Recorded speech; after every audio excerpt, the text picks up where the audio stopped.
నేను మీ ధనంజయ్ నేటివ్ ప్రపంచం మనందరికీ తెలిసిన విషయమే.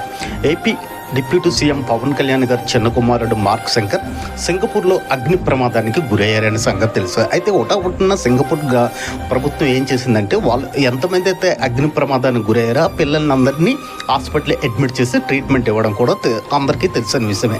అయితే ఈ విషయం తెలుసుకుని నిన్నటి రోజున చిరంజీవి గారు దంపతులు మరియు మన డిప్యూటీ సీఎం పవన్ కళ్యాణ్ గారు అందరూ కలిపి సింగపూర్ వెళ్ళారు. సింగపూర్ వెళ్ళి డాక్టర్లతో సంప్రదింపులు చేయగా ప్రాణాపాయ స్థితి అయితే ఎటువంటిది లేదు, కానీ పొగ పీల్చుకున్నందువలన ఊపిరితిత్తులో ఏమైనా ఇన్ఫెక్షన్ ఏర్పడగలదని కొన్ని అబ్జర్వేషన్లో పెట్టామనుకుని చిరంజీవి గారికి మరియు పవన్ కళ్యాణ్ గారికి సింగపూర్ డాక్టర్స్ చెప్పారు. అందుకోసం భయపడిన అవసరమైతే పవన్ కళ్యాణ్ గారికి చిరంజీవి గారికి లేదని డాక్టర్స్ చెప్పారు. అయితే చేతుల మీద కాళ్ళ మీద కొద్దిగా బొబ్బులు తేరడం వల్ల ఆయనకి ఏం చేశారంటే ఆ అబ్బాయిని ఏం చేశారంటే మార్క్ శంకర్ని ఐక్యూ నుంచి కేజ్రీవాల్కి షిఫ్ట్ చేయడం అనేది ఈరోజు జరుగుతుంది. ప్రస్తుతానికైతే ఆయన ఎటువంటి ప్రమాదం అయితే లేదని అక్కడ సింగపూర్ డాక్టర్లు మన వాళ్ళకి చెప్పారు. ఇట్లు మీ ధనంజయ్ నేటివ్ ప్రపంచం. Please subscribe my channel.